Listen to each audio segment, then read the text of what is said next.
राधे राधे, जय श्री कृष्णा। आप सभी को कैसे हो आप सभी लोग। आशा करती हूँ आप सभी परम मंगल होंगे, स्वस्थ होंगे, अच्छे होंगे। साल की पहली एकादशी नाम है पुत्रदा एकादशी। आप सभी को अनंत और अनंत शुभकामनाएं। दोस्तों, साल की पहली एकादशी है और महाराज जैसे कि नाम से ही प्रतीत होने वाला है, संतान प्राप्ति के लिए। जिन लोगों की संतान नहीं हो रही है वो संतान प्राप्ति के लिए पुत्रदा एकादशी का व्रत रखना चाहिए उन लोगों को। वैसे तो साल की सभी एकादशी अपने आप में विशेष महत्वपूर्ण है। पूरे साल भर में 24 एकादशी आती है और जब भी अधिक मास होता है तो साल में 26 एकादशी आती है। लेकिन अगर मैं पुत्रदा एकादशी की बात करूं तो इसका महत्व इसलिए भी ज्यादा बढ़ जाता है क्योंकि पुत्रदा एकादशी साल में 2 बार आती है और जिन भी दंपतियों को संतान प्राप्ति में कोई ना कोई परेशानियों का सामना करना पड़ रहा है, वह कंसीव नहीं कर पा रहे हैं, नहीं हो पा रहा है, बार बार मिसकैरेज हो रहा है, तो आप लोगों को पुत्रदा एकादशी का व्रत अवश्य और अवश्य रखना चाहिए।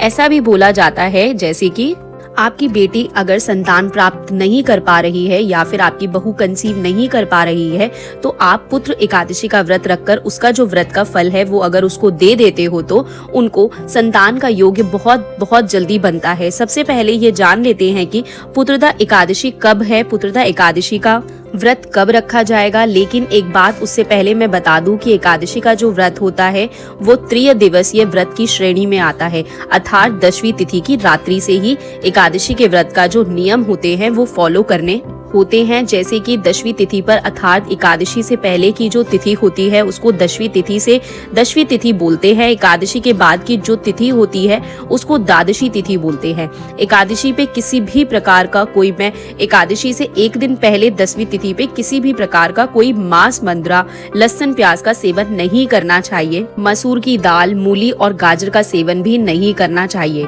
10वीं तिथि पर संपूर्ण ब्रह्मचर्य का पालन करना चाहिए। किसी भी प्रकार की कोई वास्ता क्रीड़ा को अंजाम नहीं देना चाहिए। 10वीं तिथि पे आपको वो पृथ्वी सहन करना चाहिए जो कि बहुत कंपलसरी होता है। 10वीं तिथि पर संपूर्ण से ब्रह्मचर्य का पालन कर सूर्यास्त के बाद भोजन करने की भी मनाही होती है, अर्थात सूर्यास्त के बाद आपको भोजन भी नहीं करना।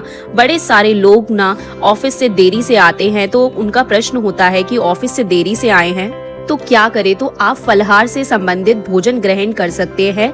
और फॉर एग्जाम्पल फलहार से संबंधित भोजन ग्रहण कर सकते हैं जैसे कि आप आटे को छोड़ के कुट्टू का आटा खा सकते हैं, सिंघेड़े का आटा खा सकते हैं, आलू की सब्जी भी आप खा सकते हैं। फिर एकादशी वाले दिन सुबह सुबह ब्रह्म मुहूर्त में उठना चाहिए। पानी में कुछ ना कुछ डाल के स्नान करना चाहिए। चाहे पानी में आप गंगा जल डालो, चाहे यमुना जल डालो, चाहे आप काले तिल डालो, चाहे आंवले का रस डालो, चाहे नींबू का रस डालो, चाहे दूध डालो, लेकिन पानी में कुछ ना कुछ डाल के ही स्नान करना चाहिए। उसके बाद पीले रंग के वस्त्र पहनने चाहिए। अगर पीले रंग के कंप्लीट आपके पास वस्त्र नहीं है तो आप इस प्रकार से वस्त्र का भी चयन कर सकते हैं जिसमें पीला, सफेद, मल्टी कलर हो, अर्थात पीले रंग का टच हो रहा हो, क्योंकि भगवान श्री हरि विष्णु को जो पसंदीदा रंग है वो पीला रंग होता है। एकादशी वाले दिन अपने घर पर, घर के बाहर स्वास्तिक अवश्य बनाएं, दहलीज पूजन अवश्य करें, घर पे गंगा जल का छिड़काव अवश्य करें। एकादशी से एक दिन पहले घर के चारों तरफ ना पीले सरसों जरूर डाल दे, फिर उसको झाड़ू के साथ बाहर निकाल सकते हैं। कोई भी परेशानी नहीं होती है। एकादशी वाले दिन आपको अपने बाल गोपाल, लड्डू गोपाल अगर आपने रखे हुए हैं तो उनको पंचामृत से स्नान अवश्य करवाना है, नियम बांध लीजिए आप। और अगर जुगल जोड़ी सरकार है तो उनको भी स्नान करा के वस्त्र इत्यादि आपको अवश्य और अवश्य बदलने चाहिए। एकादशी पर आपको एकादशी के व्रत की कथा अवश्य पढ़नी चाहिए और साथ ही साथ संकल्प जरूर लेना चाहिए। देखिए, जब तक हम व्रत का संकल्प नहीं लेते तब तक हमारा जो व्रत होता है वो आधा अधूरा माना जाता है। किसी भी एकादशी के व्रत का फल आपको तभी मिलता है जब आप सही विधि से एकादशी के व्रत का करें। तो बहुत सारे लोग ये बोलते हैं हम बहुत सालों से एकादशी का व्रत कर रहे हैं, हमें इतने साल हो गए हैं। देखो दोस्तों, किसी भी चीज की प्राप्ति के लिए उसका एकदम सही होना चाहिए। जब आप मैथ में कोई सवाल जोड़ते हो ना, या फिर आप कोई जमा घटा करते हो, अगर एक अंक भी इधर उधर हो जाए तो पूरा का पूरा जो सवाल होता है वो गलत हो जाता है। ठीक इसी प्रकार से जब हम पूजा पाठ करते हैं तो हमको पूरा विधि विधान का पालन करना होता है। जितना विधि विधान, देखो ऐसा नहीं है कि अगर हम विधि विधान का पालन नहीं करेंगे तो फल नहीं मिलेगा। हम भगवान हमारे माता पिता हैं, हम उनके बच्चे हैं और भगवान हमारी गलती माफ कर देता है, लेकिन बार बार उसी गलती को करना, बार बार दोहराना उचित नहीं है।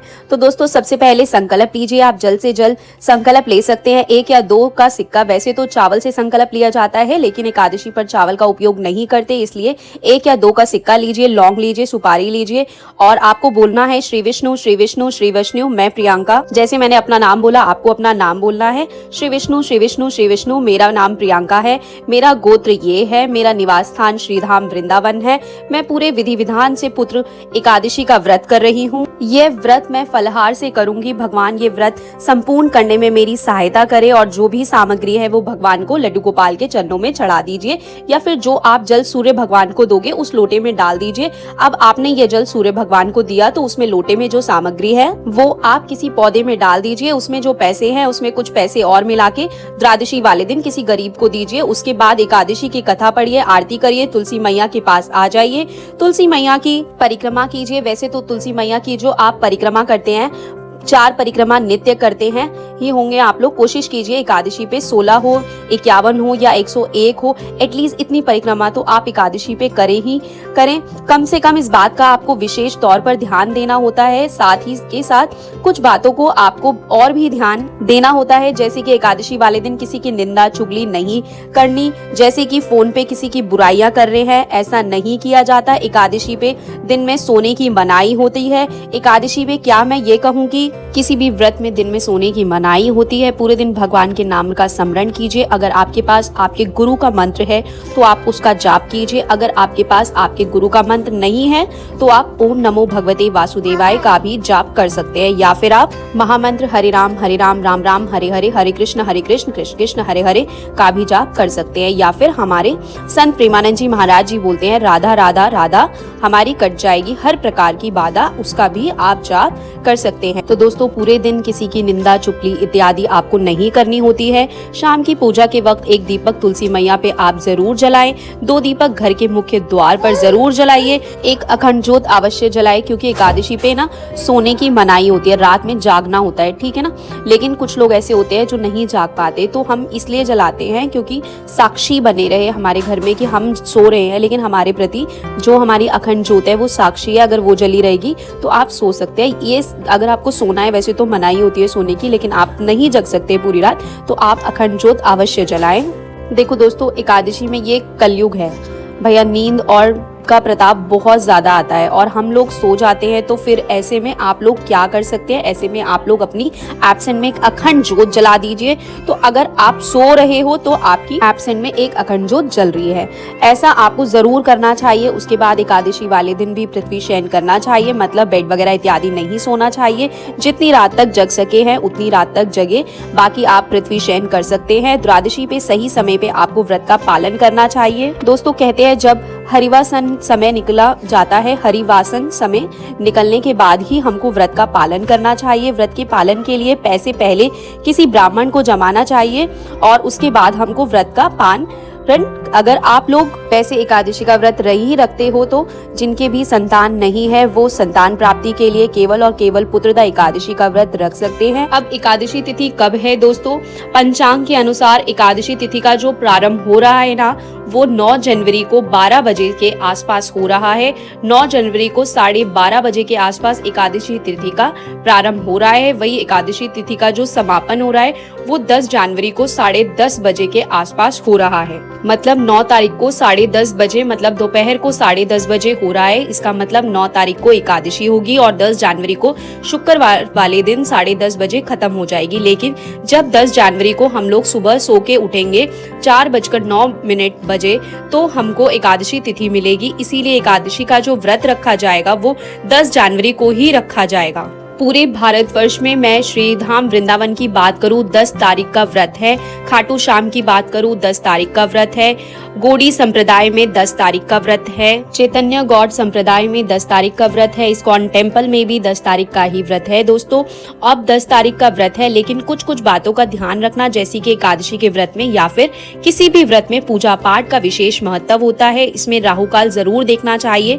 तो राहु काल 10:30 बजे से लेकर 12:30 बजे तक है। आपको एनी हाउ 10:30 बजे से लेकर 12:30 बजे तक पूजा पाठ कर लेनी है। 10:30 बजे के बाद कोई भी किसी भी प्रकार से कोई पूजा अर्चना वंदना नहीं करेगा। इस बात का आप अवश्य ध्यान रखिएगा। इस एकादशी पे ना भद्रा का भी साया है दोस्तों। भद्रा जो है वो सुबह सुबह 7:30 बजे से प्रारंभ होगी और 10 बजे के आसपास जो है विश्राम हो जाएगी। इस बार जो भद्रा है वो स्वर्ग लोक में है, ऐसे पे आपके ऊपर कोई भी असर नहीं होगा। जब तक भद्रा पृथ्वी लोक पर नहीं होती तब तक उसका कोई भी असर आप पे नहीं होता। तो एकादशी का व्रत 10 तारीख का रखा जाएगा। उदय तिथि के अनुसार एकादशी का व्रत 10 तारीख का रखा जाएगा और 11 तारीख को एकादशी के व्रत का जो पारण है वो होगा। पारण किस समय होगा, भगवान का प्रिय भोग क्या है, पूजा विधि क्या है, ये सभी जानकारी मैं आपको दूसरी वीडियो में दूंगी। दोस्तों, अगर आप में से किसी को भी संतान प्राप्ति में दिक्कत हो रही है, काफी साल हो गए हैं आपकी शादी को, संतान प्राप्ति नहीं हो पा रही है, या आपके घर में आप किसी की बहू है, आपके घर में आपकी बहू है, बेटी है, जिनकी संतान प्राप्ति नहीं हो पा रही है, तो आप भी इस व्रत को रखकर उनको इसका फल दे सकते हैं। संकल्प के समय आप ये चीज ले लीजिएगा, संकल्प लेकर उनको अर्पित कर दीजिएगा। इसका पूरा जो फल है व्रत का, तो आप इस तरीके से ये व्रत रख सकते हैं। तो आशा करती हूँ ये वीडियो आपके लिए हेल्पफुल हुआ होगा। कुछ भी आपको अच्छा लगा हो, कुछ भी हेल्पफुल हो, तो वीडियो को लाइक और शेयर कर दीजिएगा। और अगर आप चैनल पर पहली बार आए हैं तो मेरी वीडियो को, चैनल को सब्सक्राइब कर दीजिएगा। इसी तरीके से मैं मिलती रहूंगी आपके साथ। कुछ भी आपके भाव हो, कुछ भी आपके डाउट्स हो, आपको वीडियो अच्छा लगा हो तो कॉमेंट जरूर करिएगा। राधे राधे, जय श्री कृष्णा। तो फिलहाल के लिए चलती हूँ, आप सभी को मेरी तरफ से राधे राधे, जय श्री कृष्णा दोस्तों।